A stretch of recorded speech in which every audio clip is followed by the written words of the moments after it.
En Copadas estamos copadas, de dudas, contradicciones, actividades y obligaciones, pero igual nos juntamos entre amigas a aprender, aunque sabemos que nada es tan serio.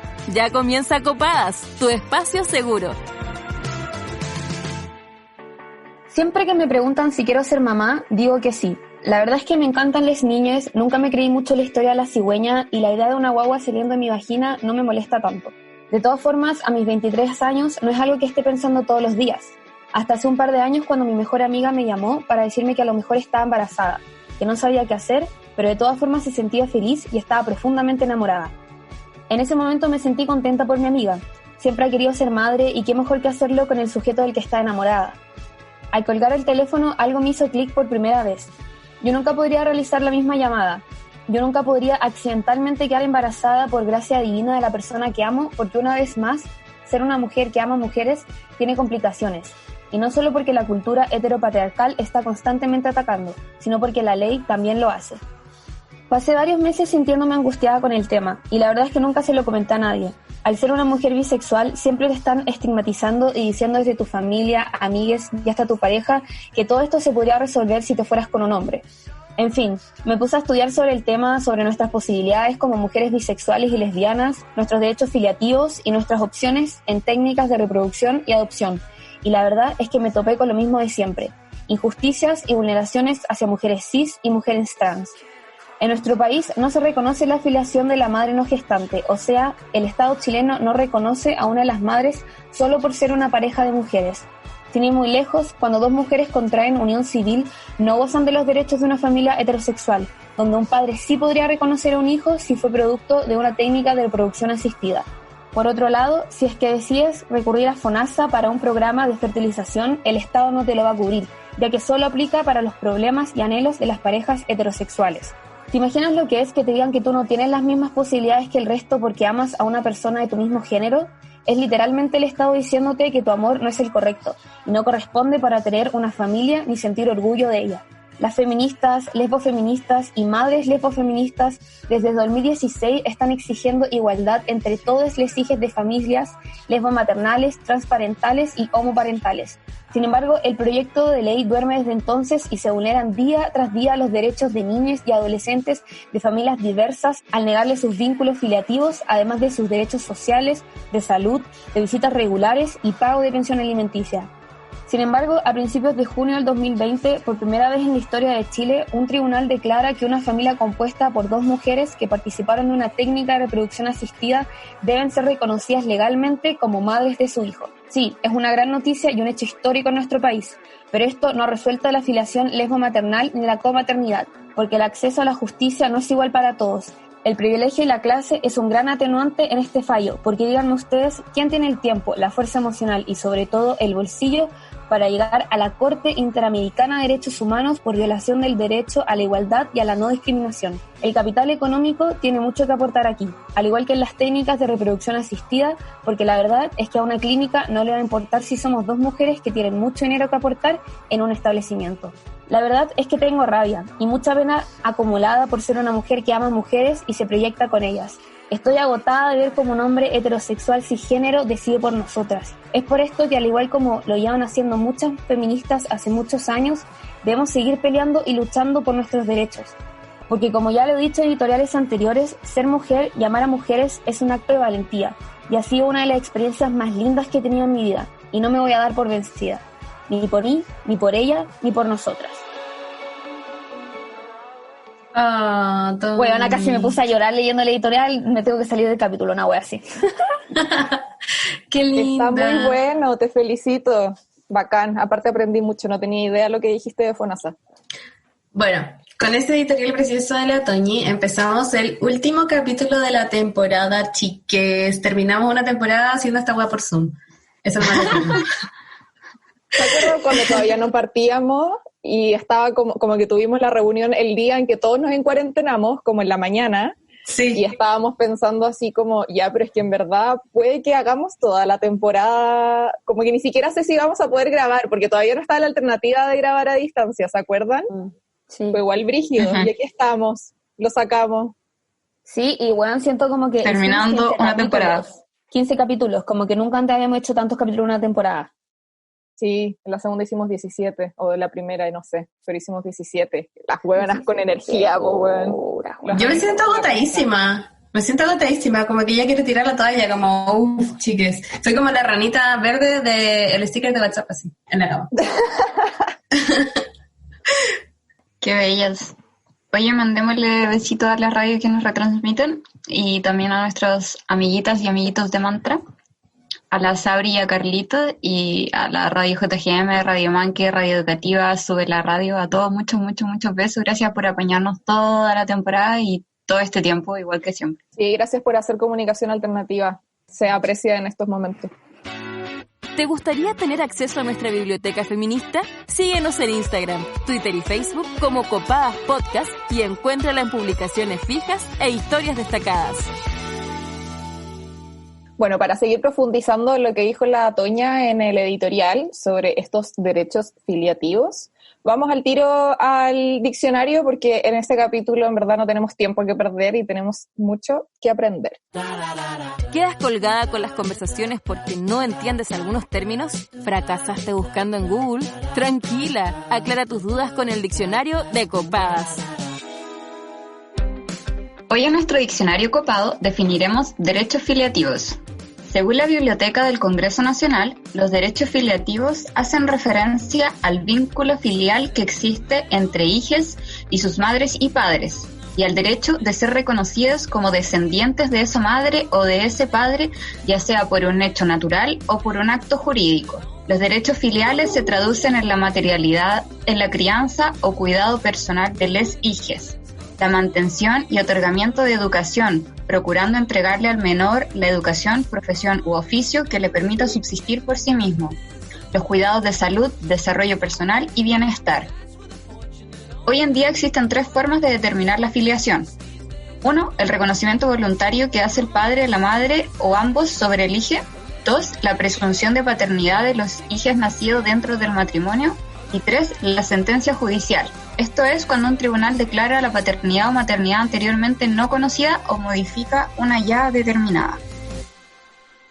Esto cabe destacar, chicas, que es como tremendamente heterosexual toda la definición anterior. Oye, yo quería agregar algunas cosas al diccionario que estuvo muy bueno de la Lila, que los derechos filiativos no solo sirven para decir como quién es tu papá y quién es tu mamá, sino que también eso involucra una serie de consecuencias que son súper importantes como en los peores casos siempre. Por ejemplo, ya, si no tenés como la filiación con tu mamá y tu papá y no te pasa nada en la vida, está todo bien. Pero si, por ejemplo, tu mamá, no tenés la filiación de tu mamá y tu mamá se muere o tu mamá necesita como tratamiento médico, tú no podés decidir el tratamiento médico de tu mamá si está inconsciente, ¿cachai?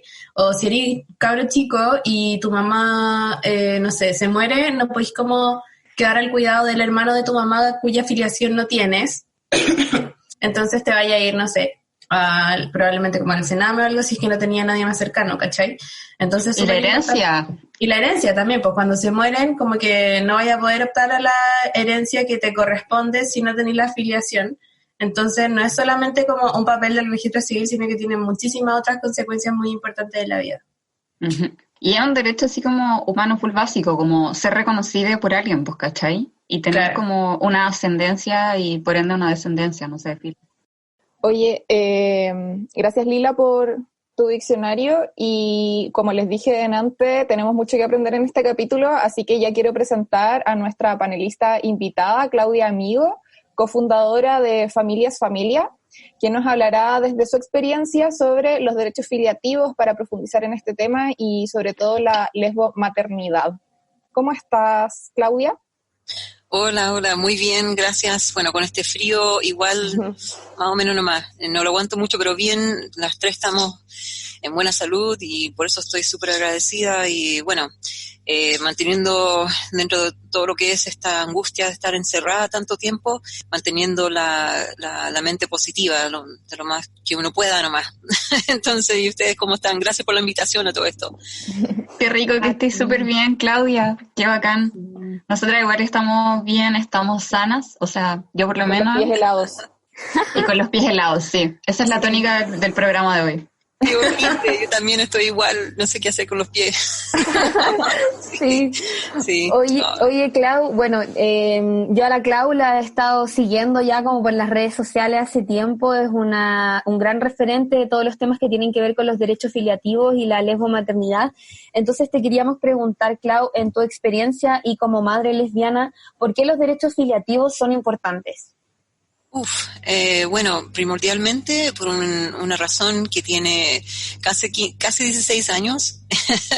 Está ahora está estudiando porque, como ustedes saben, están con clases, intentando hacer estas clases en línea con el liceo. Entonces está estudiando y tiene ya toda una vida donde no se le reconoció nunca, jamás, el hecho de que ella es hija de 2 madres. Entonces ella, bueno, se tomó ese derecho de ser socialmente ser reconocida por quienes la quieren, la aman, quienes la apoyan, digamos, ya la comunidad escolar, desde que entró a la etapa preescolar, desde la sala cuna, la etapa preescolar, la básica, ahora en el liceo, ella se hace respetar tal como es. Entonces, sí, socialmente, culturalmente, en nuestro círculo cercano, ella es reconocida como tal, pero no lo es en lo legal. Entonces, eso también es bastante angustiante, porque hoy en día estamos enfrentadas a una que yo no puedo enfermarme, no puedo contagiarme con el COVID, nica, porque si me llegase a pasar eso y chuta, o sea, la Gabriela estaría en las manos de algún juez o jueza en este país tan heterosis patriarcal, que lamentablemente, mira, la jueza Rebolledo es una en miles. El sistema judicial es lesbodiante y de ninguna manera yo creo que su mamá de crianza ganaría en esa instancia. Mira, el movimiento gay te puede decir todo lo que quieran, te pueden mentir hasta estar azul en la cara, pero es muy difícil que una jueza o juez que no sea alguien como Rebolledo falle favorablemente para que la Gabriela permaneciera en nuestra familia, si yo llegase a dejar de existir. Y puede ser por cualquier razón, no solo el COVID.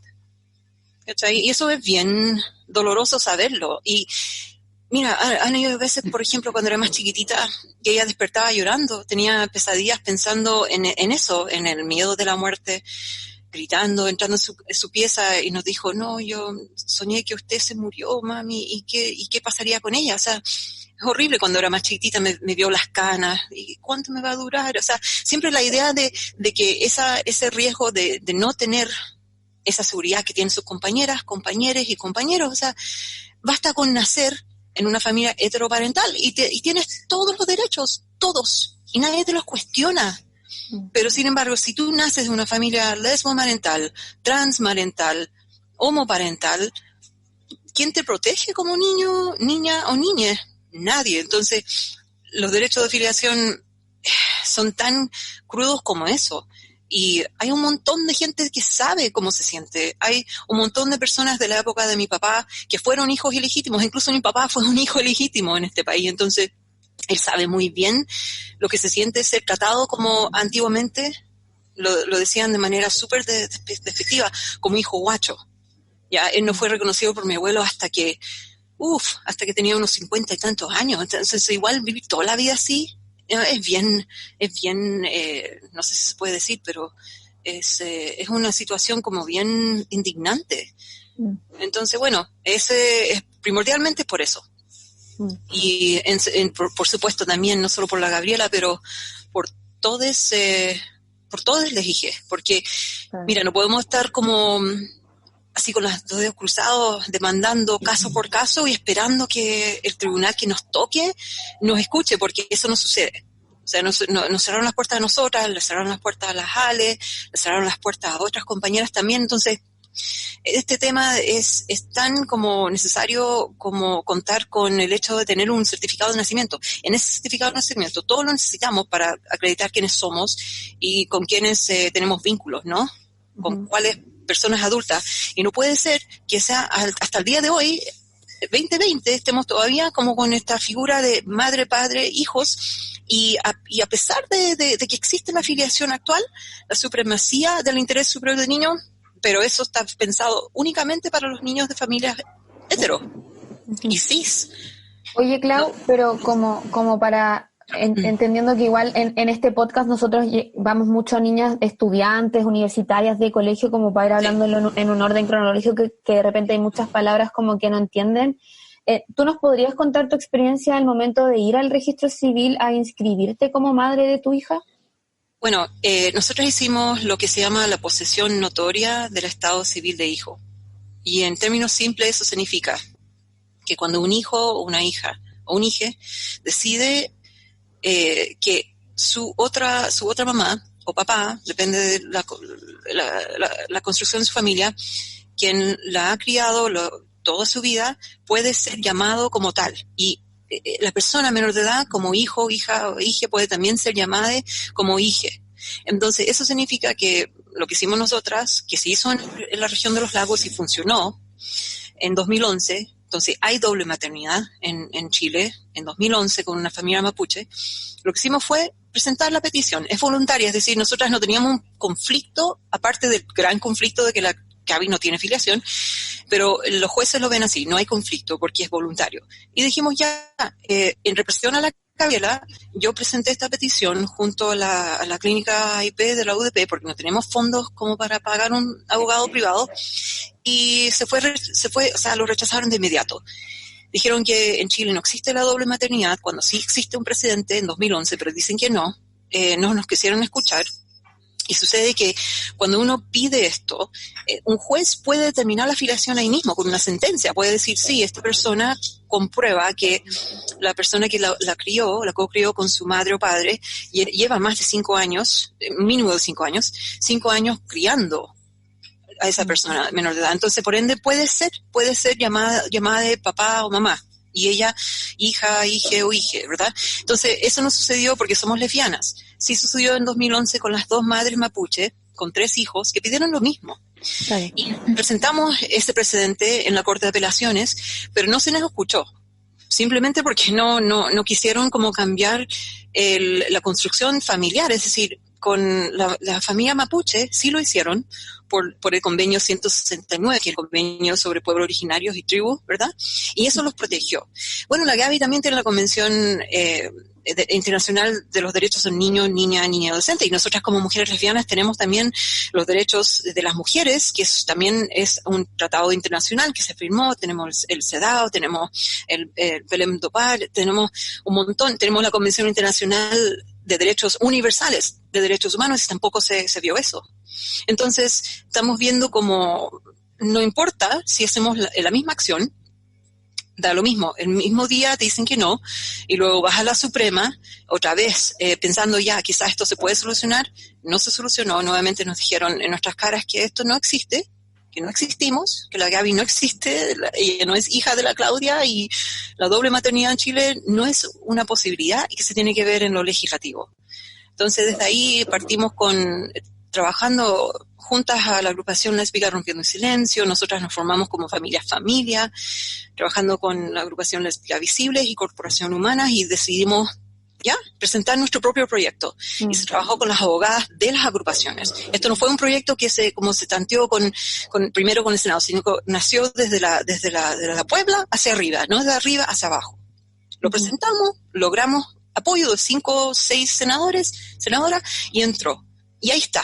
Desde el 12 de abril, en primer trámite, se ha puesto en tabla unas 4 veces que estamos ahí esperando que se vote, y no se vota, porque Piñera está metiendo las leyes antisaqueo, antibarricada, la ley esto, claro, todo para reprimirnos. Entonces, claro, nuestro proyecto se lo sacan de inmediato. A pesar de estar incluso en primer lugar en la tabla, nos sacaron por ver otros temas urgentes de este presidente que habla de la represión. Entonces, quedamos ahí. Y hoy en día, bueno, hay otras familias que han hecho lo mismo, como Ale Venado, y ella junto a su pareja de ese entonces también presentó la misma demanda. Y también tiene mucho que ver con lo que mencionabas tú, que ya llega casi como a parecer que es lesbo-odio ya la situación, porque todo lo que tú recitaste sobre tu hija, de que iba durmiendo, o sea, mientras te estaba durmiendo a tu pieza, a decirte todas esas cosas, como que esas cosas duelen, y duelen mucho, y son cosas que una como mujer y mujer que también ama a mujeres, no quiere dejar de ser madre, no quiere dejar de construir una familia. Y por eso mismo también quería invitarlas a si querían escuchar la pregunta copada, que tiene que ver un poco con estos puntitos, y que veamos qué fue lo que nos dijeron nuestras auditoras. Porque copada lo hacemos todas, queremos escuchar tu voz. Opina con nosotras en la pregunta copada. ¿Te gustaría tener hijos? Si fuera así, ¿de qué forma te gustaría tenerles? Yo creo que si en el futuro quiero tener hijos, porque ahora tengo 17 y no quiero tener hijos, probablemente adoptaría por un tema de que no quiero que hayan más niñas en el Sename. Lo encuentro demasiado cerdo ese sistema. Como que nunca me ha llamado mucho la atención de quedar embarazada, en verdad. Como que me pasa que tengo sentimientos encontrados con este tema, porque por un lado como que siento bacán la experiencia de tener una vida dentro y de crianza, que creo que es un proceso en verdad hermoso, pero lamentablemente como en esta sociedad se hace tan sola, primero como a nivel nuclear familiar y después a nivel social, siento que va a ser un coste demasiado importante para mi vida. Entonces eso es lo que me echa para atrás. Y bueno, y aparte como en este contexto de pandemia y de crisis del mundo global, difícil pensar en traer nuevas vidas al mundo, porque en verdad se está todo yendo a la mierda, po. Sí, me gustaría tener hijos y me gustaría que sea de manera de fecundación in vitro, así un óvulo de ella estaría dentro de mí. Genéticamente sería de ella, pero como yo lo voy a tener en mi útero y lo voy a parir, sería mi hijo también, entonces sería como de las dos. No me había cuestionado el hecho de tener hijos hasta que un amigo me lo preguntó, y en verdad yo solo decía que sí por la mera costumbre de que la mujer tiene que ser mamá, y la verdad es que no me gustaría, por lo menos en este momento, porque el mundo está terrible y para qué hacer sufrir a más niños. Casi siempre he escuchado que tener hijos es un sentimiento inexplicable, pero yo lo pienso y pienso en miedo, en que el mundo está sobrepoblado, que hay mucha injusticia, que necesitaría plata, un trabajo digno, estable. Para mí tener hijos lleva una enorme responsabilidad, y también creo que no debe ser un parche de tu vida, que hay que ser consciente y entregarle demasiado amor. Yo soy bisexual y si en algún momento me interesase la posibilidad de tener hijos, hijas o hijes, sin importar el género de mi pareja, me gustaría adoptar. Creo que no tiene sentido traer más seres a este mundo y que cuando ya hay niños, niñas y niñas que necesitan familias y amor. Y de nuevo no tiene sentido por un deseo egoísta de que, no sé, se parezca físicamente a mí o a mi pareja, traer otro ser a este mundo. A mí no me gustaría tener hijos. Es más, yo me esterilicé en el hospital público. Nunca en verdad quise quedar embarazada. Nunca fue algo que me hubiera gustado. Eso, las quiero harto. Esta pregunta la respondieron, Clau, mujeres lesbianas y bisexuales, porque antes ya lo habíamos hecho, pero sentíamos que, o sea, para un capítulo de maternidad, algo parecido, pero sentíamos que para esta ocasión era importante que la respondieran solamente mujeres lesbianas y bisexuales, porque yo tenía como este rollo en que en un momento me di cuenta como que todo lo que me vendió como la cultura del catolicismo y el patriarcado, no sé qué, que no podía tener hijos al fin y al cabo como con la mujer que amaba, pues, como biológicamente, y ahí me puse como a investigar mucho sobre el tema y me di cuenta que además la ley tampoco me acompañaba para hacerlo, ¿entiendes? Oye, yo quería decir que hace rato quería decir esto, ahora ya no tiene mucha relación, pero igual lo quiero decir, que como delante Claudia dijo que la jueza Rebolledo era una entre tantas, es muy cierto, y además quiero apuntar que si bien esta sentencia es súper esperanzadora porque como que abre la puerta a nuevas demandas, a nuevas discusiones, a nuevas doctrinas, etcétera, también es súper azarosa, yo encuentro, porque como que todo se dio para que esto pasara, ¿cachai? Como que no fue solo la jueza, fue también la asistente social, fue el curador del niño, fue la familia, fue todo, ¿cachai? Como que todo estaba perfectamente dado para que llegara este resultado, pero, por ejemplo, hubiera sido lo mismo si la asistente social hubiera sido, no sé, lesbofóbica y hubiera dicho, no, es que en verdad como que esto no es una familia o algo así como muy terrible. Como que siento que si bien es esperanzador, también es súper azaroso, entonces como que me genera muchos sentimientos encontrados en ese sentido, y siento que tenemos que, o sea, ya bacán que haya pasado, pero fue algo como de 1 en 1 millón, según yo. Como que no se debería tratar de suerte el asunto. Claro, Como de quién te obviamente no toca. debería ser suerte, sí, po. No debería ser tan excepcional, sino como más la norma, la wea. Oye, pero ¿puedo comentar la pregunta copada un poquito? Sí, obvio. Pero es muy corto, en verdad, solo quería decir como, la cabra que dijo que tener hijos lo encontraba como una weá un poco egoísta igual, como eso de tener hijos solo de forma natural, y quiero decir como que adhiero completamente a ese pensamiento y aguante adoptar, aguante pensar en esa posibilidad, no solo como una posibilidad, sino como una weá normal, ¿cachai? Como algo bacán que se hace y que hay que hacer. Sí, o sea, yo también lo encuentro bacán, pero siento que tenéis que pensar que en el sistema de adopción en Chile, si ya es difícil adoptar siendo dos mujeres lesbianas, como que es básicamente imposible. Entonces, claro, todo Sí, se de vuelve hecho- mucho más difícil nomás. Onda, De full lo hecho- entiendo, ¿cachai? Pero por eso creo que deberíamos como en volada, no sé, ser más activas como en ese tipo de weas, como quizás pensarlo, reflexionarlo ya es un avance, pero como también instar al activismo de ese tipo de situaciones, de cosas, no sé.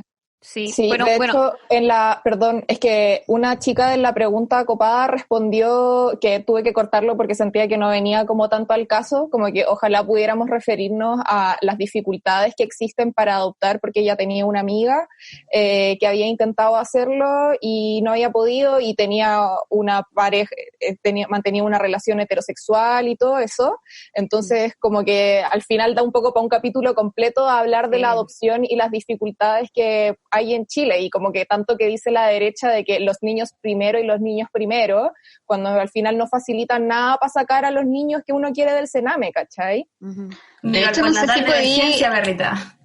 no sé si podéis como adoptar sin estar casada, de hecho, como... Bueno, Lila, esas son muchas preguntas que tenemos y que tenemos que resolver eventualmente en un momento, pero a lo que nos convoca el día de hoy, derechos filiativos y legomaternidad. Y para seguir profundizando en esos temas, hoy no solamente tenemos como invitada a la Claudia, sino también que tenemos como invitada a Constanza Valdés, abogada en Agrupación Lésbica Rompiendo el Silencio, codirectora de AOFEM y experta en derechos de la comunidad LGBTI y muy amiga y querida mía. ¿Cómo estás? Hola, ¿cómo están? Bien, hola, Connie, bien, ¿y tú? Ya eres de la casa, Connie. Vamos a partir entonces con la entrevista hacia la Connie y a la Clau. Sí, Connie, desde el 2016, las agrupaciones lesbofeministas y feministas del grupo Estatuto Filiativo, que está compuesto, para que todas lo tengan en cuenta, por Corporación Humanas, la agrupación lésbica Rompiendo el Silencio, la agrupación lésbica Visibles y Familia Familia. Este estatuto filiativo está trabajando en un proyecto de ley que busca regular la filiación de las familias lesbomaternales, transparentales y homoparentales. Connie, ¿tú puedes explicarnos de qué trata este proyecto de ley y cuáles son los derechos de las familias homotrans y lesbomaternales? Bueno, primero agradecerles por la invitación. Durante estos últimos 2 años, la primera vez que estuve, siempre le recomiendo a la gente que sigan a Copada y la escuchen en todas partes. Siempre cuando hay recomendaciones, yo siempre coloco que escuchen a Copada, es súper interesante. Y bueno, ya segundo para entrar al tema del proyecto de ley. El proyecto de ley lo que hace principalmente es regular 3 ámbitos que tienen que ver con derechos de filiación de hijos e hijas de pareja del mismo sexo. La primera situación se da en el ámbito de la adopción por convivientes civiles. Ya es una temática que estaban abordando anteriormente, que tiene que ver con que actualmente la ley de adopción de menores, la 19.620, no se permite la adopción por parte de pareja del mismo sexo, porque en la práctica el orden de prelación que establece esta ley están las personas casadas en primer lugar, y las personas actualmente casadas son solamente el hombre y una mujer en base a la definición que se encuentra en el Código Civil. Entonces la ley pretende modificar la ley de adopción de menores para también establecer que puedan convivientes civiles acceder también a la adopción sin ningún tipo de discriminación alguna. La segunda tiene que ver con garantizar y también reconocer derecho de filiación en el caso de 2 mujeres que se someten a técnicas de reproducción humana asistida. Hemos visto cómo en los medios de comunicación se han visto cada vez más casos, pero solamente se otorga el reconocimiento de filiación solamente a una madre, que principalmente es la que gestó y dio a luz al niño o la niña. Y el tercer caso se da principalmente en el caso de la situación de familia ensamblada, en la cual la madre gestante le corresponde, en este caso, la filiación, la maternidad del hijo o hija, sin ninguna paternidad determinada, y en ese caso lo que busca particularmente la ley es permitir que la madre de crianza, o sea, la pareja de la madre gestante, pueda reconocer legalmente al hijo o hija en común solamente mediante una declaración jurada en el registro civil. En la práctica es lo que hacen actualmente muchos hombres, ya sea heterosexuales o incluso da lo mismo la orientación sexual, pero los hombres legalmente pueden ir al registro civil e inscribir incluso en contra del consentimiento de la persona a un niño, niña, adolescente como si fuera su hijo. Entonces, en ese ámbito principalmente, la ley busca regular estos tres ámbitos para establecer los derechos de filiación y reconocer la comaternidad y también la copaternidad en el ámbito de familias del mismo sexo género. Y de igual manera también en ese ámbito, en cuanto a las técnicas de reproducción humana asistida, busca incorporar particularmente algunas normas generales respecto a la ley de derecho de ver al paciente, porque actualmente no existe ninguna regulación al respecto sobre técnicas de reproducción humana asistida. De hecho, solamente lo que hay es en base a los contratos que tienen las clínicas, y eso también va a depender en cuántos son los requisitos para acceder a esta, también los montos. Entonces, en muchas situaciones también hay discriminación por mucho dinero que pueda tener, por ejemplo, una familia para acceder a ella. Entonces, la ley busca hacerse cargo de estas situaciones, y también entendiendo que desde el 2016 a la fecha también hay otros aspectos que también están en discusión dentro del proyecto de ley, que tienen que ver también con, por ejemplo, reconocimiento de maternidad y paternidades trans a propósito de la reciente entrada en vigencia de la ley de identidad de género. Uh-huh. Mencionabas sobre las técnicas de reproducción asistida. Y sabemos que el pasado 8 de junio, por primera vez en la historia de Chile, un tribunal declaró que una familia compuesta por 2 mujeres que participaron de esta técnica deben ser reconocidas legalmente como madres de su hijo. ¿Tú nos puedes explicar un poco sobre ese caso de Emma Ramón y Gigliola y Marino? De hecho, le dicen Emma y Gigi, por lo mismo. Sí, ¿no? Yo dije, qué bueno porque es muy difícil. Dije, qué bueno que no me tocó a mí leer esta pregunta, porque hubiera hecho el ridículo todo el rato. Perdón. Particularmente ese caso, yo creo que para enmarcar un poco, y aprovechando que también acá está la Claudia, principalmente el inicio de este caso fue aproximadamente hace 1 año y medio, si no me equivoco, aproximadamente, y fue justo después del periodo en el cual efectivamente ya había nacido Atilio, particularmente mediante estas técnicas de reproducción humana asistida, habían pasado por todo el procedimiento, etcétera. Y la primera estrategia judicial que siguieron fue ir ante el registro civil e inscribir a Atilio como hijo en común, o sea, que se reconociera la comaternidad. El registro civil dijo que no existía la comaternidad en Chile, y ellas interpusieron un recurso de protección.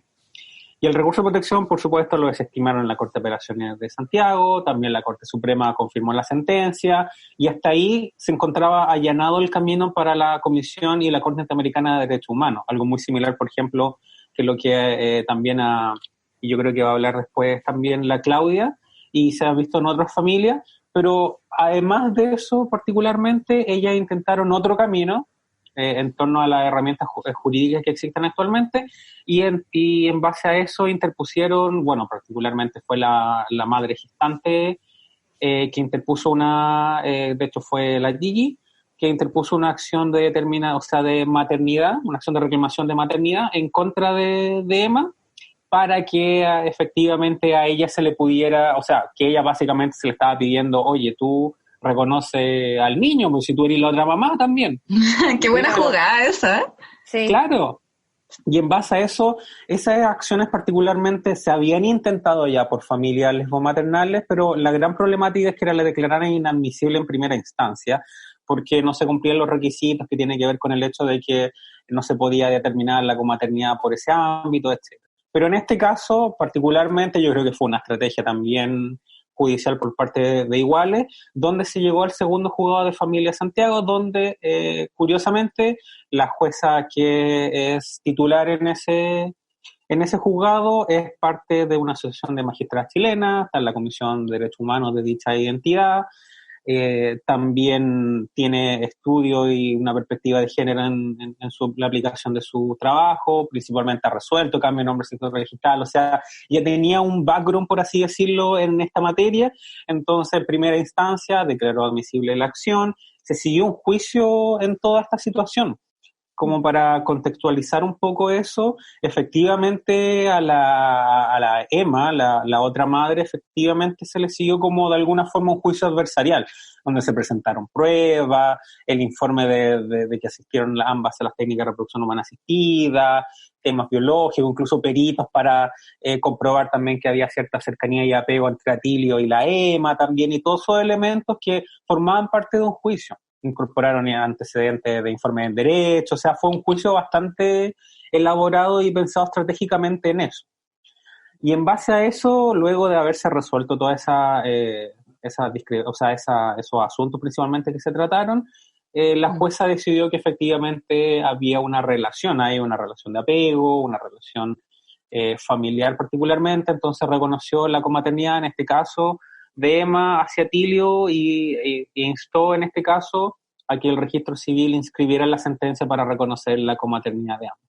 Y los argumentos principalmente que utilizó eran en base al derecho a la identidad de Atilio, que tenía derecho a vivir en una familia también independientemente de su composición, que además tenía derecho a conocer su madre en este caso, y una madre, si bien actualmente no se encontraba regulada la comaternidad en nuestro ordenamiento jurídico, en los tratados internacionales sí se reconoce y sí hay recomendaciones para incorporar la comaternidad. Entonces, en base a estas recomendaciones internacionales, el derecho a la identidad, particularmente el interior superior del niño, que no podía tener solamente una madre. Además, uno de los argumentos muy interesantes que se hizo alusión era el hecho que qué pasaba si el día de mañana quería demandar de pensión de alimentos a la otra madre. Tendría todo el derecho, pero en esa misma situación es por eso que se le tiene que reconocer también.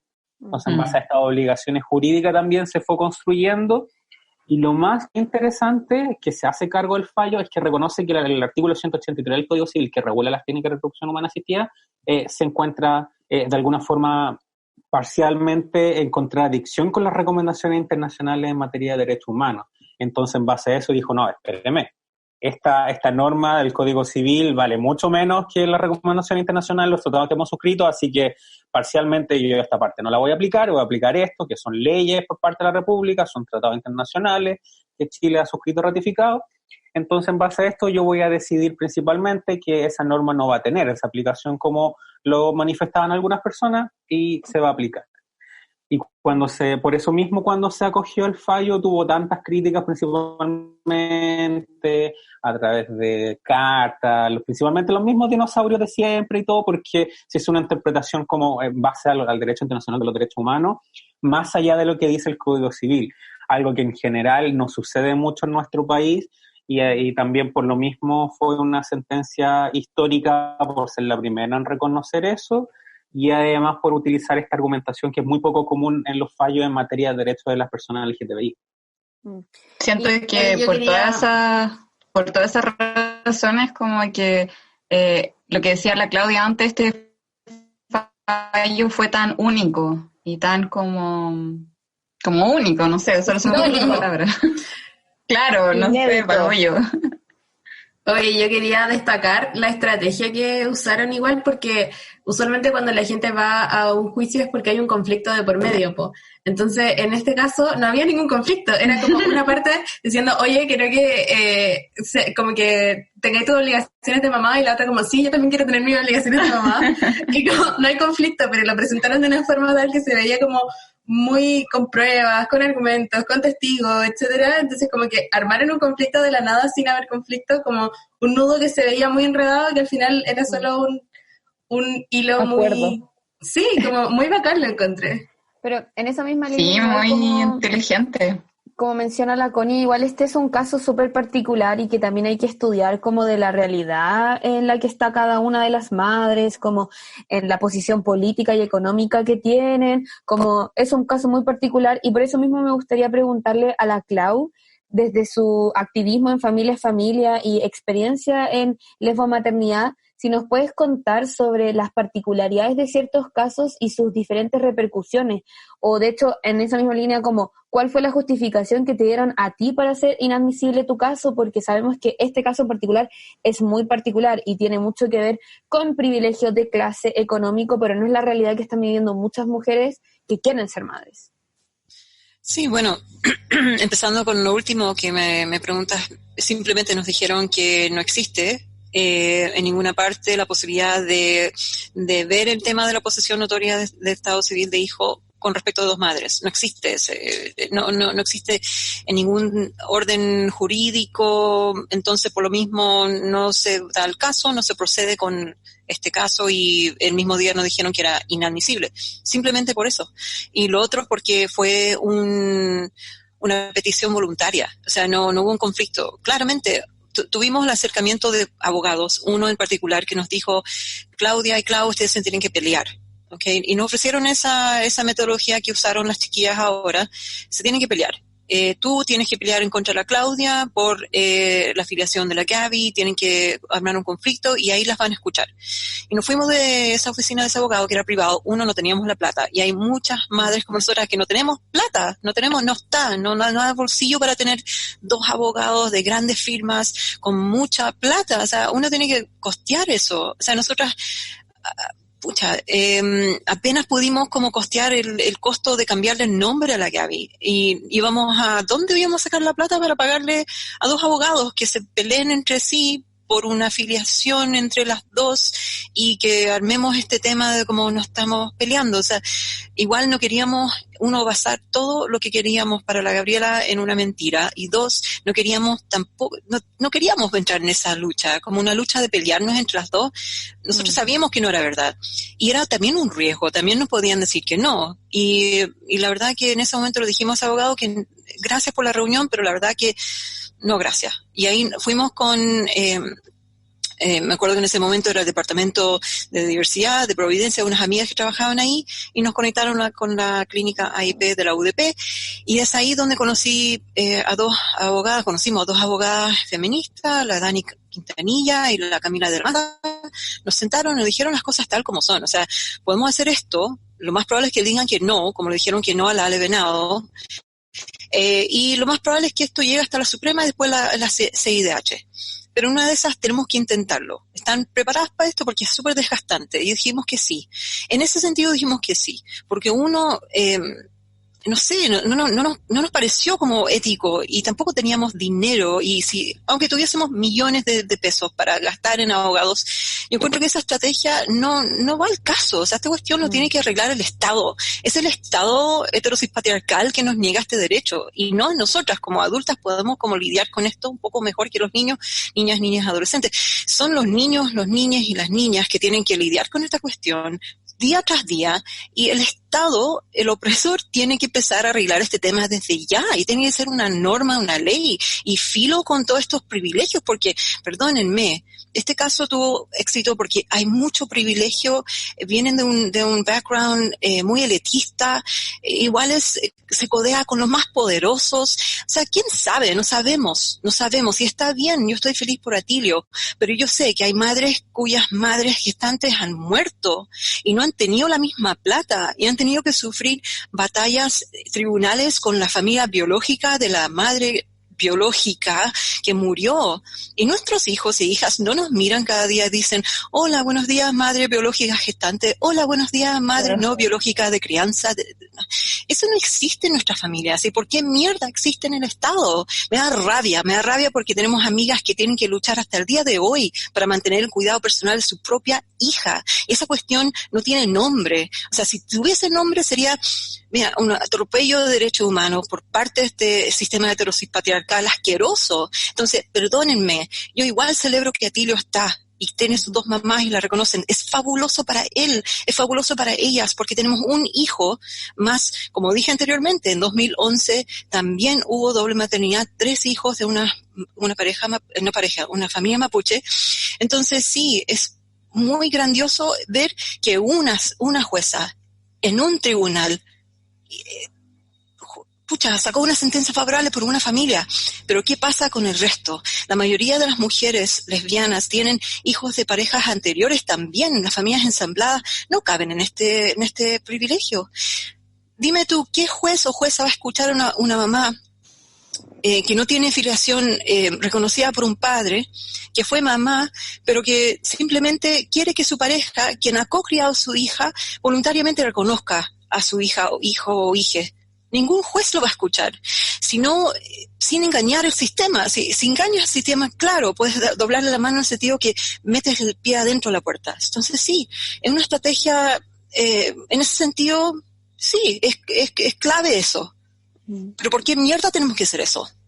Y a eso voy yo, ¿cachai? Y está bien, yo encuentro que las generaciones de hoy en día, escuchamos como la respuesta a la pregunta copada, yo le encuentro toda la razón a las chiquillas que dijeron que prefieren adoptar. Le encuentro toda la razón. A nuestra hija que dice que no quiere nunca tener hijos, le encuentro toda la razón. O sea, cada una decide lo que quiere hacer con la cuerpa, pero es el Estado que no puede ponernos un pie encima y decir, no puedes hacer lo que quieres con tu cuerpa, no puedes porque no tienes derecho, porque nosotros, los hombres blancos, elitistas, tenemos poder sobre tu cuerpo y decimos lo que tú puedes hacer con él y decimos si puedes o no tener hijos y decidimos para ti si tú puedes ser o no madre lesbiana, perdónenme, o madre trans. No. Eso ya basta de eso. No podemos seguir esperando como sociedad que exista otra jueza Rebolledo. No podemos. Y tampoco de ir engañando al sistema y moviendo las lucas porque no hay. Entonces ningún bolsillo aguanta esa cuestión. ¿Y qué bolsillo aguanta? ¿Cuántos intentos para someterte a las técnicas de reproducción asistida? ¿Cuánto? O sea, cada intento es muy caro. Entonces hay un montón de mamás lesbianas, bisexuales y trans que han sido mamás como cualquier mamá. Y no tienen los mismos derechos simplemente porque el hombre blanco dice que no. Entonces, ¿hasta cuándo? ¿Cachai? Entonces, si bien es histórico, es lindo, pero tenemos que ser críticos también y no vender la pomada como lo hace el movimiento gay. El movimiento gay te vende la pomada y sale con bombo y platillo y celebra todo. Pero eso no son capaces de decir la verdad, no son capaces de sentarse y decirles a todas las madres que después nos empezaron a escribir, ¿podemos usar esta estrategia? ¿Nos funcionará a nosotras? ¿Podemos nosotras? Oye, pero chuta, hay que aterrizar esta cuestión y decir no. Sí. Es agotador, la verdad. Estoy a punto de ponerme a llorar como 4 veces mientras hablaba de Claudia, como que siento que sí, es agotador, es terrible, es un hecho histórico y todo, que hay que celebrar y buena onda hablar de ello. Pero siento que pasa la misma lógica que en todos los lados, como en los distintos seminarios que ustedes han estado incluyendo, o sea, han estado viendo, muchas mujeres les preguntan constantemente como, oye, pero ¿cómo podemos hacer esto? Oye, pero ¿cómo podemos imitar el caso de esto? Oye, pero ¿qué pasa si no sé qué? Y en verdad todo siempre cae a que se necesita un proyecto de ley, como el Estado debería estar garantizando esto, no nosotras preguntando como a través de 1000 seminarios cómo podemos realmente dar vuelta a la situación y sacar como beneficio de esto. Ni siquiera beneficio, es un derecho nomás, básicamente. Imagínense, esta cuestión lo hicieron con las parejas interraciales. Los hijos interraciales no eran vistos como hijos, fueron vistos como subhumanos. Y cuando una mujer o hombre, negro o blanca, o blanco y negro, sea como fuera, empezaron a tener relaciones sexuales, empezaron a tener hijos, se dijo que la raza blanca se estaba impurificando y se dijo que los hijos interraciales eran una aberración, que las familias interraciales eran una aberración, que eran algo asqueroso, que hipersexualizaban a las mujeres negras y a los hombres negros, los hipersexualizaban al punto de tratarlos como, no sé, como si no tuviesen mente ni alma, lo veían como muy unidimensional. Hacen lo mismo con nuestras familias, lo mismo, los argumentos son lo mismo, que no es de Dios, que es aberración, que la familia es entre un hombre y una mujer. Antiguamente se decía, la familia es entre un hombre blanco y una mujer blanca, y los hijos tienen que ser blancos. Y lo que hacen ahora de mezclarse es una aberración. Entonces están usando los mismos argumentos. ¿Qué va a pasar con los niños y su psiqui, su estado psicológico? ¿Cómo van a sufrir? Bueno, lo peor que han sufrido nuestros hijos es la discriminación que le ejerce todos los días el Estado. Ese es el peor daño que le puede hacer a un hijo, decirle que no eres hijo. de tu mamá o tu papá. ¿Cachai? Eso es lo peor que le podía hacer. Entonces, por favor, dejemos de lado todo este sentir de que, chuta, no somos suficientemente merecedores de tener los mismos derechos. Sí lo somos, y lo que pasa acá es que seguimos dándonos vueltas con el mismo sistema, seguimos sin una educación sexual inclusiva a temprana edad, seguimos con dándonos vueltas en la misma mierda. Entonces, ¿cómo vamos a crecer como sociedad? Si ni siquiera se les enseña a los niños desde temprana edad que existen todo tipo de familias. Existe la familia solamente unipersonal también. No tienes que tener hijos, no tienes que tener pareja. Entonces, ¿qué pasa? ¿Qué pasa en nuestra sociedad cuando quieren seguir como lo hace Piñera, con la hueá puesta aquí en los ojos? En vez de ponerse la mascarilla aquí, se lo pone acá. Porque él no quiere ver y no nos quiere ver. Y lamentablemente yo tengo miedo ahora que incluso se va a meter con los proyectos como el nuestro y proyectos que son transformaciones y decir no, son inconstitucionales. Se está metiendo con el trabajo del Senado y del Congreso y eso para mí también es un riesgo. Entonces, chuta, si las senadoras no son capaces de poner esta cuestión en tabla ahora ya, no sé qué va a pasar después. Porque después del postnatal, como reaccionaron, chuta, querían destituir a la senadora que puso el proyecto en tabla. Entonces no sé lo que va a pasar después. Pero estos proyectos que erróneamente dicen que son valóricos, son de derechos humanos, no son valóricos. Pero quieren seguir vendiéndonos la pomada que son valóricos. Va a ser muy difícil, veamos cómo nos va, necesitamos mayoría, veamos si tenemos el apoyo. La Connie sabe, hemos golpeado todas las puertas posibles, hemos ido a audiencias fomes, pero muy fomes, donde tenemos que estar ahí como educando a los senadores y senadoras. Como, ¿de verdad, Connie? ¿Sí o no? Hemos tenido que pasar por todos los senadores, incluso los más retrógrados, y sentarnos ahí con una poker face, para decir, oye, esto se tiene que regular. ¿Y qué pasa después de estar ahí golpeando todas esas puertas, reuniéndonos con toda esa gente? Pasa nada, ¿cachai? No mueven ni un dedo para que esta cuestión finalmente se vote. Y cuando, de hecho, Connie, yo creo que nos reímos esa vez que cuando finalmente, después de casi 4 años, lo votaron, para que se fuera a la sala, ni siquiera una votación para aprobación, aplaudimos que era ya basta ya. Aplaudimos porque estábamos chatas, no que estábamos alegando su trabajo, era como, puta, al fin. Entonces, queremos que esta cuestión se mueva. Y si no se mueve, yo creo que, no sé, ahí vamos a caer en riesgo de que esta cuestión se demore 4 años más. Acá va a tener unos 20 años ya, o casi 19, 20 años va a tener. Y hay muchos niños adultos ya que están en la universidad esperando esta cuestión. Entonces, yo encuentro que no, en este tipo de casos no es un interés de los senadores moverlo, pero tiene que serlo.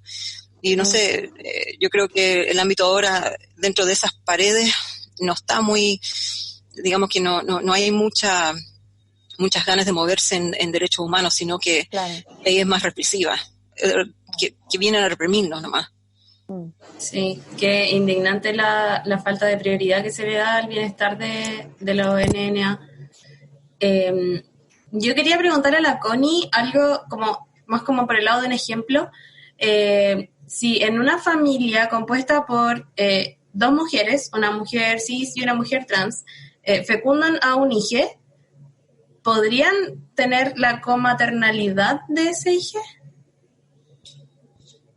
Esa es una muy buena pregunta porque es una situación que se está dando. Mira, actualmente, por la entrada en vigencia de la ley de identidad de género, efectivamente se da la posibilidad de que, por ejemplo, 2 mujeres, una mujer cisgénero y una mujer trans, puedan efectivamente, biológicamente hablando, por ejemplo, tener en conjunto un hijo o hija, pero en base, lamentablemente, a la normativa actualmente del Código Civil, solamente una sería la madre, que sería básicamente quien dio a luz, y la otra no podría ser madre, y de alguna manera también ahí estaría la discusión respecto a si sería padre o no, porque tampoco legalmente cumple con los requisitos para ser padre, que de acuerdo con el Código Civil son los hombres, básicamente. Entonces, en ese ámbito se encontraría en un limbo donde no hay ninguna solución al respecto, lamentablemente, y en ese mismo sentido tendría básicamente una madre y tendrían que básicamente seguir la misma estrategia judicial, que sería interponer una acción de reclamación de maternidad, en este caso, en contra de la otra madre para que se pudiera reconocer, pero también en base a las mismas consideraciones que hablaba Claudia, que no todos los juzgados son iguales, particularmente un caso bastante privilegiado en esa situación, y no en todos los lugares va a darse como el mismo precedente. Y en torno a lo mismo también hacer la diferenciación que en el caso de que hubieran tenido un hijo, por ejemplo, antes del cambio de nombre sexo registral, de la madre trans, en ese caso, una de las grandes complicaciones no tiene que ver con la filiación porque existiría madre-padre legalmente hablando, pero el gran problema sería que luego del cambio de nombre sexo registral, en este caso, el registro civil no se encuentra rectificando la partida de nacimiento del hijo o la hija para figurar la doble maternidad y el cambio de nombre sexo registral de la otra madre en particular. No sé qué es lo que está pasando, por ejemplo, actualmente, es que en ese caso figura padre y el nombre que incluso ya no existe antes del cambio de nombre sexo registral.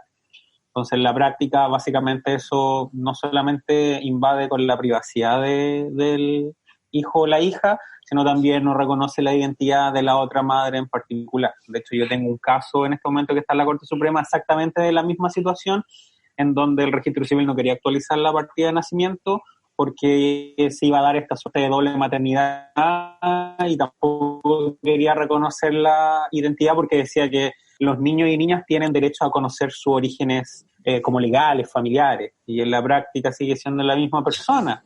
Entonces, en torno a eso mismo es un tema bastante invisibilizado también. De hecho, lo mismo que hablaba Claudia, por ejemplo, a propósito de que hay organizaciones más hegemónicas que están como poniendo en la agenda pública esta discusión, generalmente lo someten todo a adopción o a la reproducción por técnica de reproducción humana asistida, perdón. Y en base a eso, por ejemplo, siempre dejan fuera qué pasa, por ejemplo, en el caso de personas trans y derecho de filiación, qué pasa, por ejemplo, también con familias que ya se encuentran en asamblea y tiene que haber un reconocimiento voluntario. Todas esas situaciones todavía siguen siendo demasiado invisibilizadas y no son pocas situaciones. De hecho, en particular en el estudio que hizo Rompiendo el Silencio en el año 2018, era Ser lesbiana en Chile, si no me equivoco, en un apartado particularmente sobre si tenían hijos o hijas, y el gran porcentaje que había respondido que sí, la tenía de relaciones, entre comillas, heterosexuales anteriores, lo cual ejemplificaba que la gran mayoría de mujeres en este momento que tienen pareja mujer y tienen hijo o hija, no son a través de técnicas de reproducción humana asistida por la situación económica, etcétera, sino de otras relaciones, y en la cual en la mayoría de los casos también no existe una paternidad reconocida. Entonces, derechamente abrir la posibilidad para que otra madre viniera a reconocer, y acá pensando también no solamente en la madre cisgénero de crianza, sino también la madre trans, por ejemplo, eso solucionaría gran parte de la problemática. Por eso mismo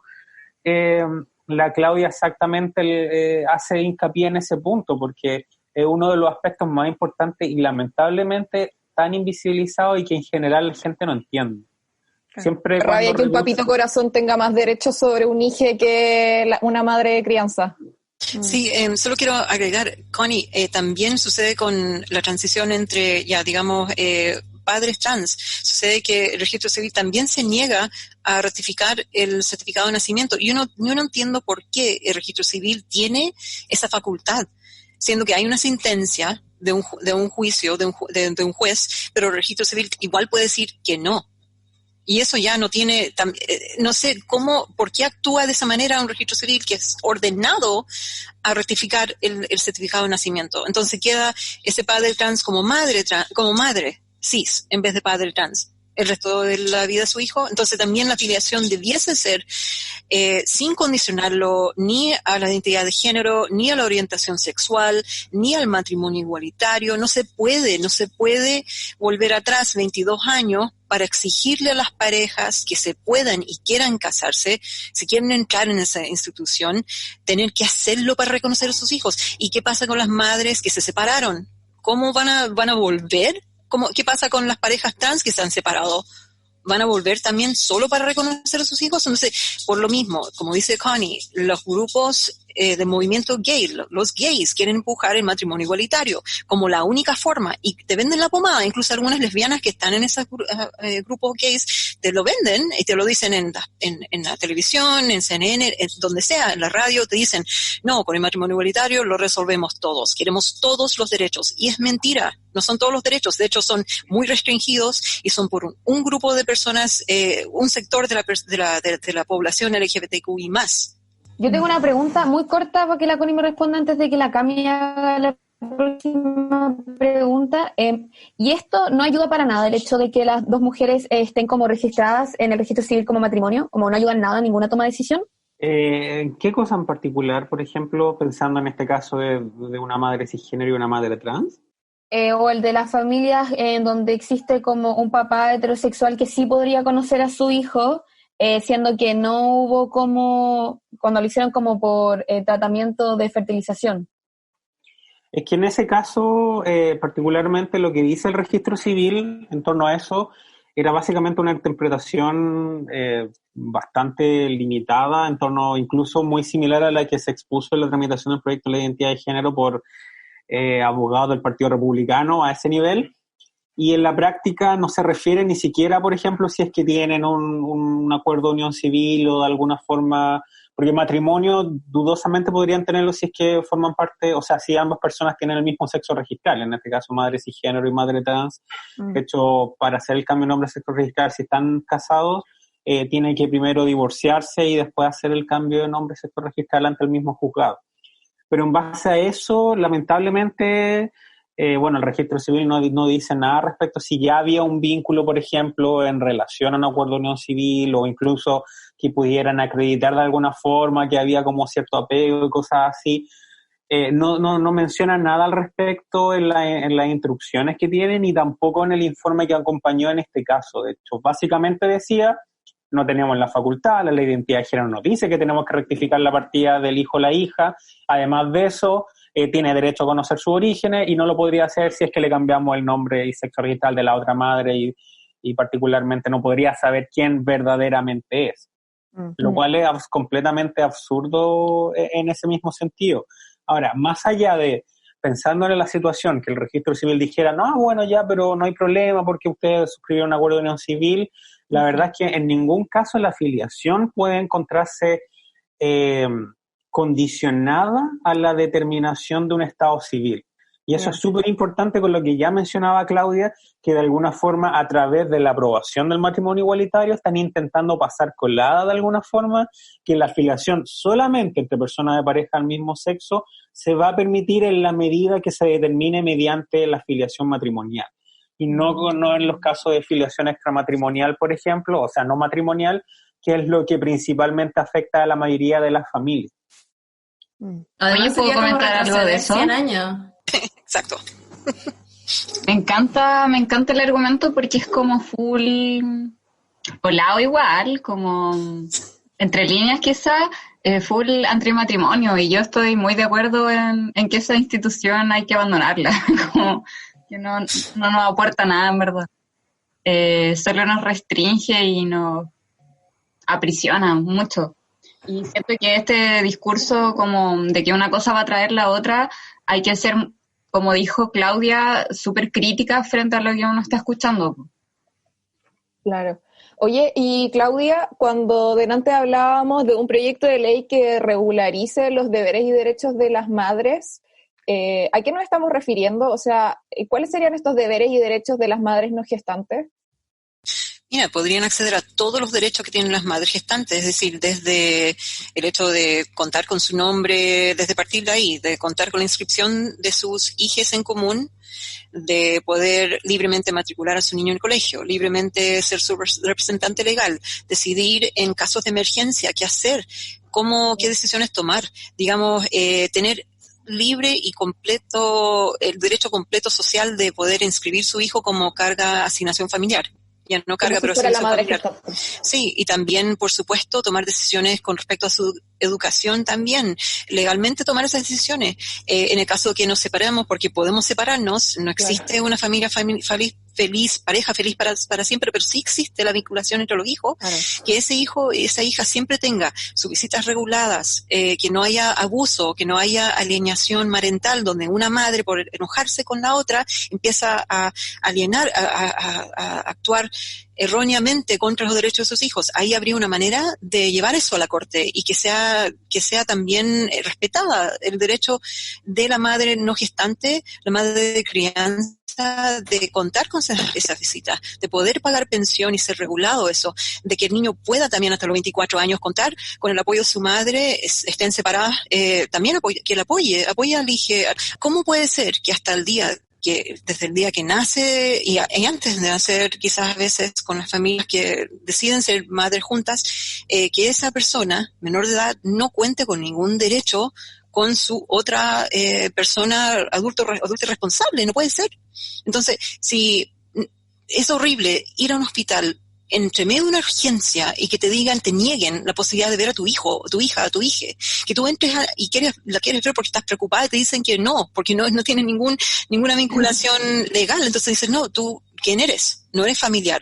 ¿Cachai? Eso duele mucho, nos pasó a nosotras cuando la Gaby cayó en el hospital. Entonces es como, ya, basta ya, todos estos derechos son y deben ser inalienables, y se supone que lo son. Se supone que en esa constitución de Mir que tenemos que cambiar, dice que todos somos iguales ante la ley, tenemos las mismas libertades. No es cierto esa cuestión, no es cierto. Solamente la gente heterosexual, cisgénero, tienen todas sus libertades y derechos. Y ni siquiera todas, porque las mujeres también están por bajo el hombre, como siempre. Entonces, no, o sea, no podemos permitir esa cuestión. Entonces, claro, las mamás lesbianas no gestantes están, pero tan relegadas, ¿cachai? Y hay muchas de ellas que temen perder como el vínculo con su pareja, porque temen que puede pasarles algo como que la pareja les niegue ver a su propio hijo o hija. Entonces esa cuestión es bien como vivir así la vida, toda la vida con ese eminente riesgo, no saber cómo reaccionar ante alguna emergencia, es duro. Y que los hijos, ¿sabes qué? La Gaby a esta altura ya va a tener 16 años, una cabra bien, pero bien inteligente.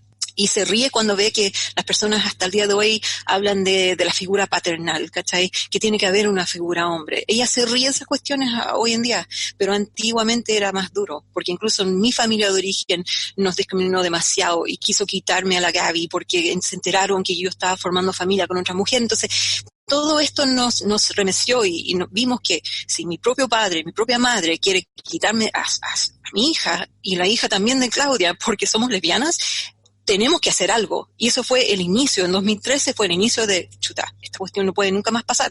Y nadie puede poner en riesgo la permanencia de la Gaby y de nuestra familia. Entonces, bueno, esto le está pasando a lesbianas hoy en día. Y con la cuarentena y el encierro están viviendo situaciones de violencia por parte de sus familias de origen. No les importa si tienen hijos, no les importa que son madres. Son lesbianas. Y antes de eso es lo que es una aberración por muchas familias. Entonces, no puede ser. Y las madres lesbianas gestantes optan por ser madres. Las madres gestantes, por ley, ya gestamos, somos madres. Y las madres lesbianas no gestantes toman una opción. Ellas toman la opción conscientemente de ser responsables por ese ser humano. Oye, Clau, pero tú mencionabas algo súper importante al momento de como ese miedo de cuando dos mujeres que están juntas se pelean, que llega a pasar. Entonces, en esa misma línea me gustaría preguntarle a la Connie, como ya cuando dos mujeres deciden separarse, ¿existe un mediador para estos acuerdos de filiación o qué medidas deben tomar estas madres y cuáles les recomiendas también tú tomar, ya como es desde la voz de la ley? Miren, lamentablemente, y es uno de los aspectos que yo creo que la Claudia igual estaba mencionando al respecto, que efectivamente cuando hay una separación, cuando hay peleas, por ejemplo, la madre que no tiene reconocida su filiación no tiene ningún derecho sobre el hijo o la hija en particular. Esto se traduce en el hecho de que, por ejemplo, quisiera exigirle pensión de alimento a la otra madre, no puede hacerlo. Quieren establecer una relación directa regular, o sea, establecer un régimen de visita, no puede hacerlo. Quiere ver al hijo o la hija a la otra madre, no puede hacerlo. Puede ir a un juzgado de familia y interponer una denuncia. En la práctica se la declararían casi de alguna forma inadmisible, podrían llegar de alguna forma a algún acuerdo, si es que mediante mediación, quizás como casi un acuerdo de buena crianza, pero en la práctica no tiene ningún derecho. Entonces, en base a eso, por lo mismo, efectivamente se encuentra en total desprotección la otra madre. De hecho, no hay nada que obste ni obstaculice a la madre legalmente reconocida a que se pueda ir del país si quiere, con el hijo o la hija, y no le dé nunca la posibilidad a la otra madre de ver al hijo o la hija. Y legalmente no puede hacer nada al respecto. Puede sonar muy terrible, pero en la práctica es verdad.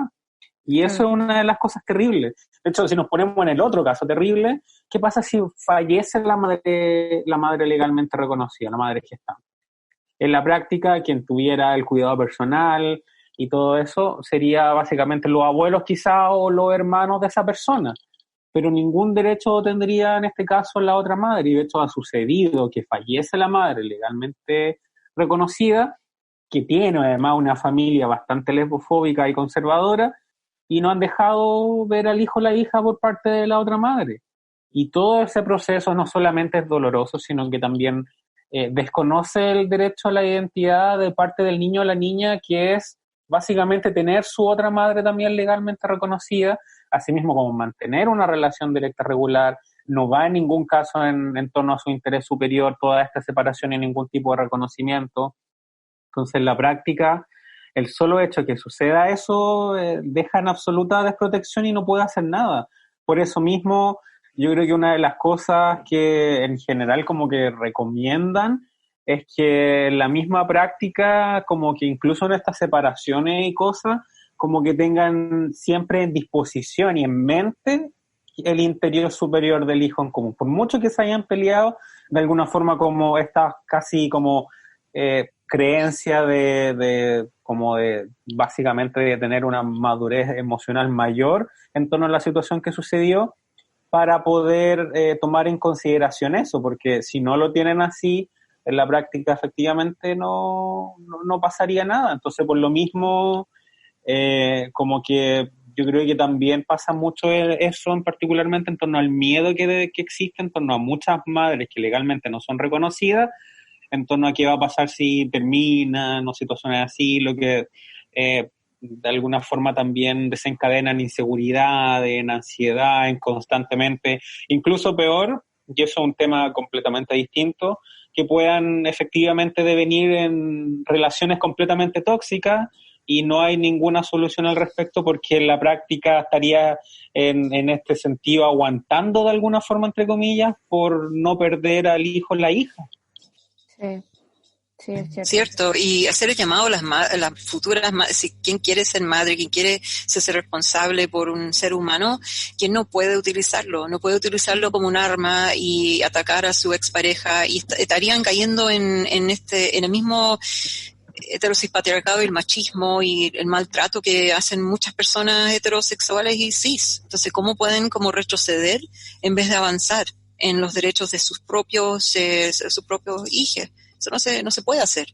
Y por lo mismo necesitamos este proyecto de ley para que haya una posibilidad de regular eso y protegernos, porque no puede ser que los niños las niñas y niñas no tengan esa protección, y que una madre gestante como yo tenga todo el derecho de hacer lo que quiero, ¿cachai? Eso no puede ser. Sí, es cierto. Quería volver un poco al proyecto de ley que hemos estado hablando, que se está trabajando desde el 2016, y que contiene los puntos de la comaternidad, de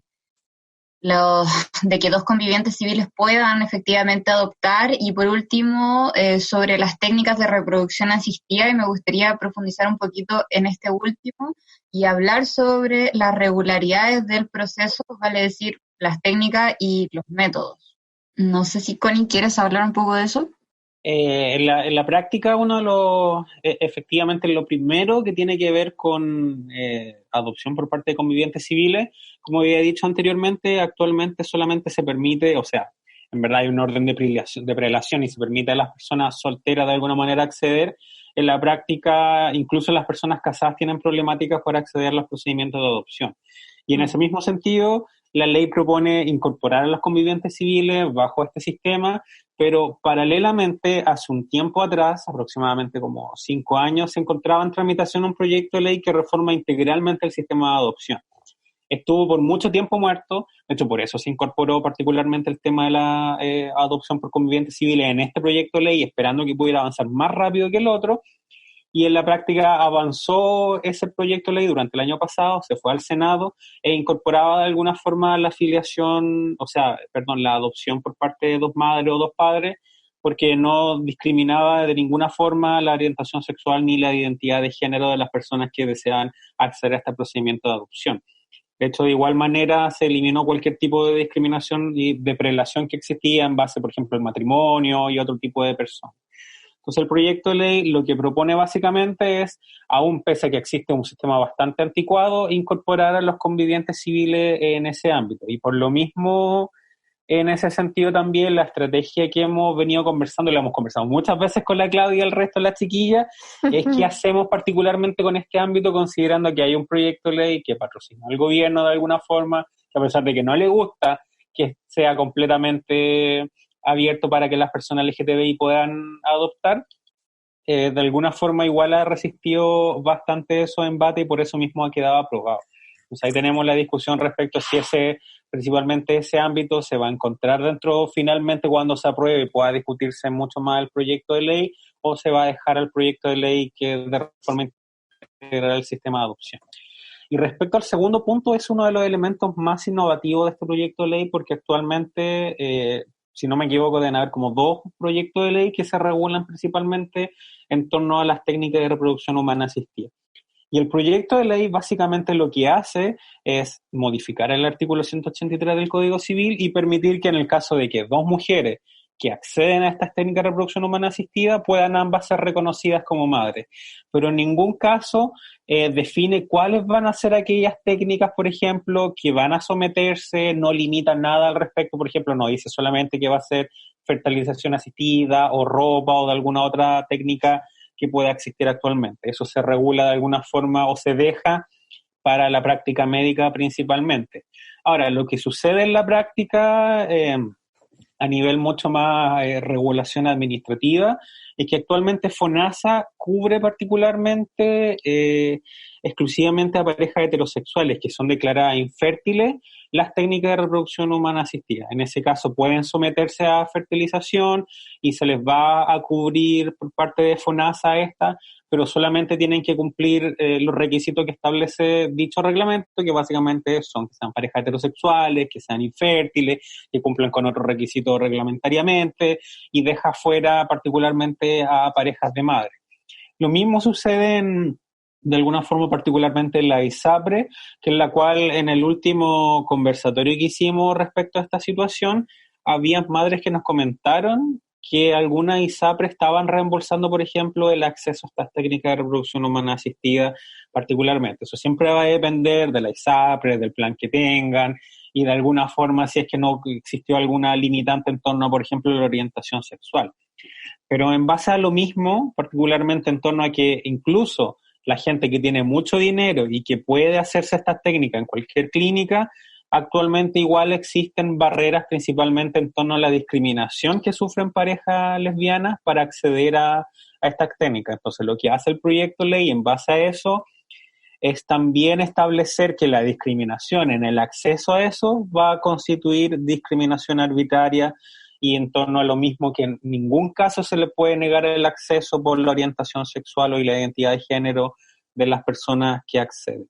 Ahora, un aspecto muy importante acá a mencionar, que a propósito de una discusión mucho más profunda y también muy feminista, que es que acá no estamos hablando de gestación subrogada. En ningún caso el proyecto de ley está hablando de vientres de alquiler ni nada por el estilo.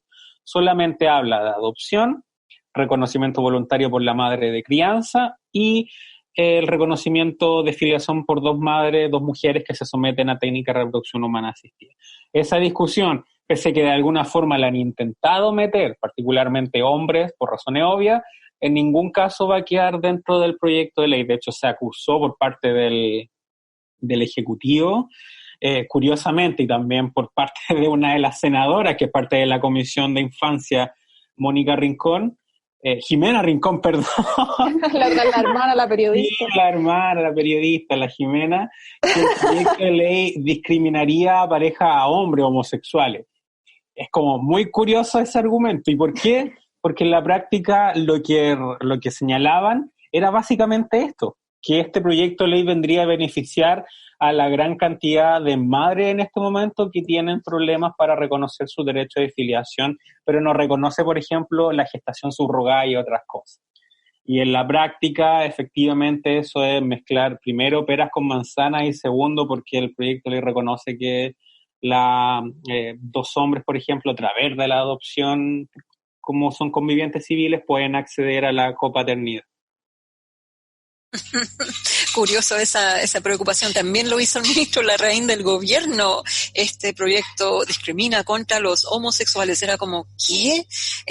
¿Cómo? ¿De dónde sacan? Porque esto es discriminatorio. ¿Desde cuándo les preocupa los derechos de los homosexuales cuando las lesbianas queremos y las trans queremos que se converse sobre esto, se discuta sobre el tema de la afiliación? Entonces ahí recién les preocupa que los gays no van a estar incluidos. Pero lo que dice la Connie es cierto. Lo bueno de este proyecto de ley es que no distingue, no hace discriminación alguna con respecto a cómo se concibe al niño, niña, o de ninguna manera. Es bien raro, como, no sé si les ha pasado a ustedes, yo por lo menos vengo de una familia heteroparental, un padre y una madre, y nunca en mi vida me han preguntado, oye, ¿cómo te hicieron? ¿Cachai? Nunca ha sido una pregunta. Y eso es como una discriminación positiva. Es como dicen, apenas te conocen, los primeros 5 minutos, ay, tu familia, ¿y cómo lo hicieron? Es como, ¿y cómo te hicieron a ti? En el asiento de atrás del auto de mi papá. Ok, ya. Entonces ahí podemos hablar del tema. Entonces, es como antiguamente con las parejas interraciales también le pregunté, ¿cómo? ¿Cachai? Bueno, o sea, sería bueno autoeducarse a veces para que no suceda eso. Pero sí, lo bueno de este proyecto es que no discrimina en ese sentido, y lo que tiene es muy importante es reconocimiento voluntario. Eso es clave porque en ningún otro proyecto existe este reconocimiento voluntario, en ningún otro. O sea, entonces yo encuentro que es súper importante que se hable desde ahí, desde el hecho de ejercer un derecho, porque es la realidad. No es porque no estamos como imaginando en el futuro ser familia, no, porque es la realidad, existe y ha existido hace mucho tiempo. No somos la moda, no somos nuevos, esto no es nuevo, esto es algo que existió desde siempre. Antes que llegaron a saquear las tierras y que quitárselo a los pueblos originarios, habían familias, pluriparentales y no había ningún problema con eso. Pero, claro, llega esta religión y empieza a saquear a todo el mundo y empiezan a gobernar y quitarnos nuestros derechos. Bueno, estamos de esta manera, queremos retomarnos ese derecho y luchar para que no exista ninguna persona que piense en su mente que es superior. La supremacía de la población heterocispatriarcal es enfermiza. Ellos piensan que sí están por sobre del resto de la población y sobre el resto de las diversas realidades con respecto a la identidad de género y orientación sexual. Cuando no es así, todos estamos bajo esas gamas, ¿cachai? Pero no, en lo legal, en lo social, en lo cultural, hay una supremacía del hombre blanco heterosexual cis sobre el resto. Entonces no puede ser. Y bueno, como dice la Connie también, no hay ningún tipo de subrogación no lo toca, nuestro proyecto no lo toca. Sí sabemos que hay un proyecto que sí presentaron el año pasado sobre subrogación y justamente Jimena Rincón fue quien lo presentó. Yo creo que también a petición de los hombres gays. Y sí, porque es amiga de Jiménez. Entonces se nos dijo en una audiencia. Entonces quedamos como para adentro cuando escuchamos eso. Eso no nos alivia, eso nos tensiona más. Eso nos da más miedo que ella sea amiga de él. Entonces, no sé, ahí tenemos que ver bien cómo las lesbianas y las trans nos posicionamos en la incidencia política y nos desvinculamos completamente de ese movimiento, que también es bastante patriarcal. Entonces, no, ¿para qué? Las mujeres lesbianas, trans, todas podemos luchar sin ese apoyo que no hace un flaco favor.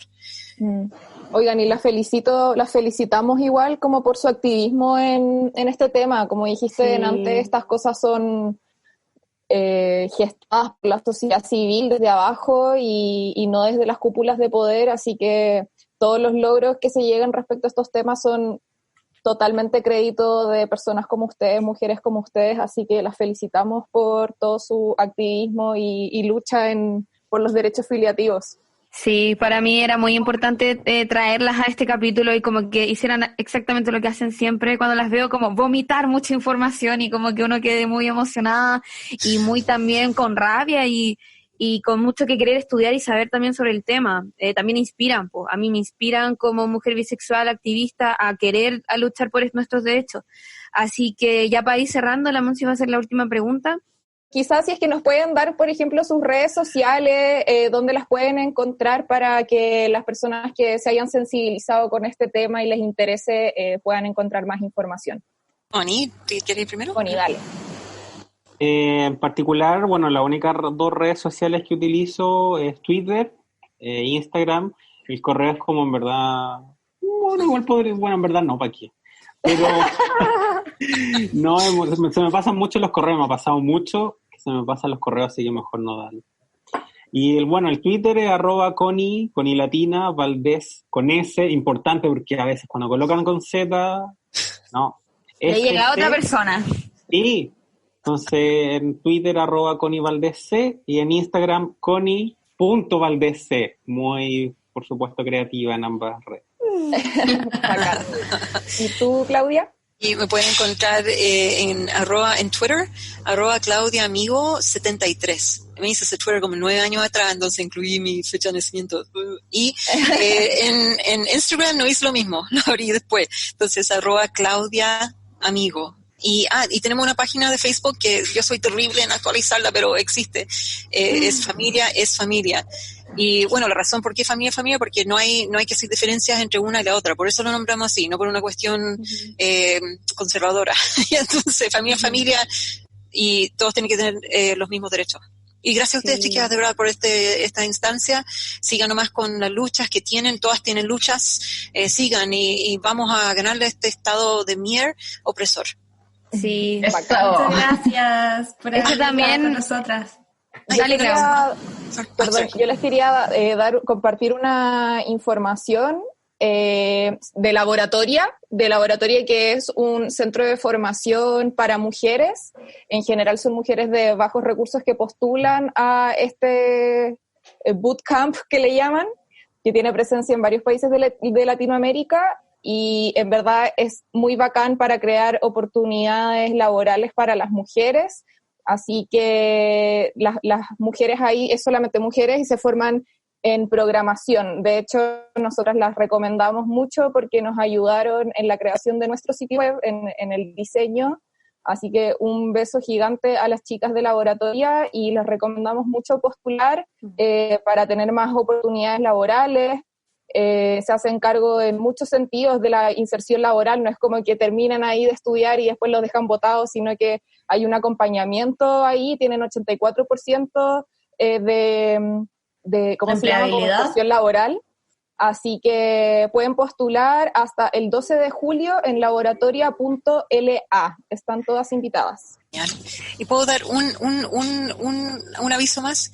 Toda esta semana es la semana de agitación por Nicole Saavedra Bahamondes. Pueden unirse a todas las actividades a través de su Instagram, Justicia para Nicole, y también por el hashtag, si buscan Justicia para Nicole, y en Facebook también, Justicia para Nicole. Hay un montón de cosas sucediendo, muchas actividades en memoria de Nicole Saavedra Bahamondes, la familia, todas las personas que están luchando por la justicia. Piden cadena perpetua por su lesbicida Víctor Bulgar. Entonces, se tiene que hacer justicia. Y en este momento estamos viendo como todo eso se está atrasando por el COVID. Entonces, para que ustedes se unan y vean y conozcan el caso. Sí, muchas gracias, Clau, por el datito. Muchas gracias, Clau, Connie, por ser parte de nuestro último capítulo de esta 5ª temporada de Copadas. Les mando un abrazo. Me hubiera encantado haber hecho esto de forma presencial, pero bueno, ya se podrá. Así que muchas gracias a ambas, mis amigas, por siempre ser tan bacanes. Y nada, pues nos estamos viendo en nuestra 6ª temporada de las Copilopitopidopis. Ya de las Copadas. Ya, chao. Besitos, gracias. Muchas gracias, nos vemos. Así termina un nuevo capítulo de Copadas, tu espacio seguro. Acompáñanos todas las semanas para reflexionar, conversar y tirar la talla entre amigas.